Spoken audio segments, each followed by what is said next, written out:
Sanibonani, igama lami ngilidala uMakakhabela, ngifunda enyuvesi yaKwaZulu-Natal, ngenza iziqu zodokotela unyaka wesine. Namhlanje ngifisa ukuxwayisa ngegciwane le-coronavirus. I-coronavirus igciwane elithathiselana ngokwamakhala noma ngokuthinta iy'ndawo ey'njengamatafula noma iminyango, iy'bambo zomnyango ezithinta umuntu obanjwe onalo leli gciwane, ukukhuluma mhlawumbe noma ukukhohlela.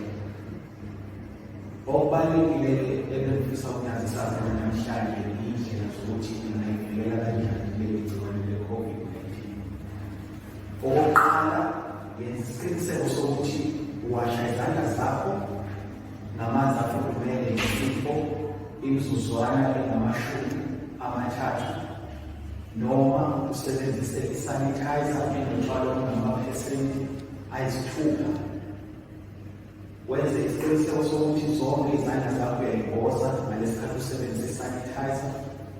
Okunye futhi ongakwenza ukuthi wenze isiqiniseko sokuthi wenza isibulali noma isikhucululi magciwane, ukusula iy'bambo zemnyango wakwakho noma usula amatafula noma ngayiziphi iy'ndawo ezingababelela noma zinamathele igciwane engivame kakhulu ukuyisebenzisa ekhaya.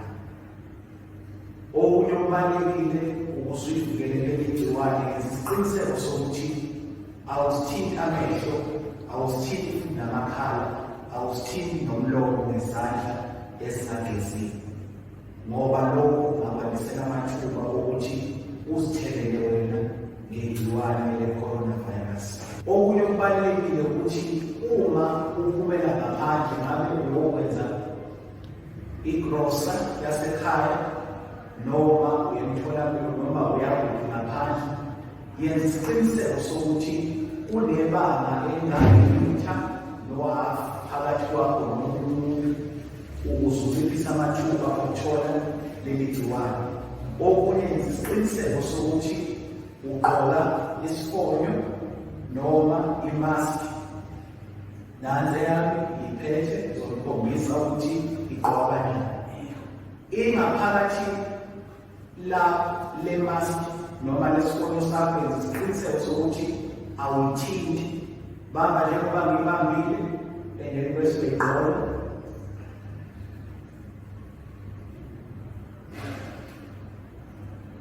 Bese uyilungisa kahle ukuze uzokwazi ukuphefumula.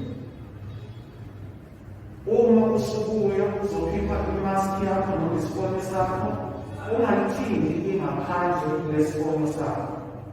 Bamba laphaya la uyifaka khona, bese uyayikhipha, ungayifaka emanzini, uyiwashe. Uma usuqedile ukuyiwasha, uyineke bese uye-ayini. Wenza isiqiniseko sokuthi igciwane noma wonke amagciwane abakhona afile ngaphambi kokuyisebenzisa umhlaba.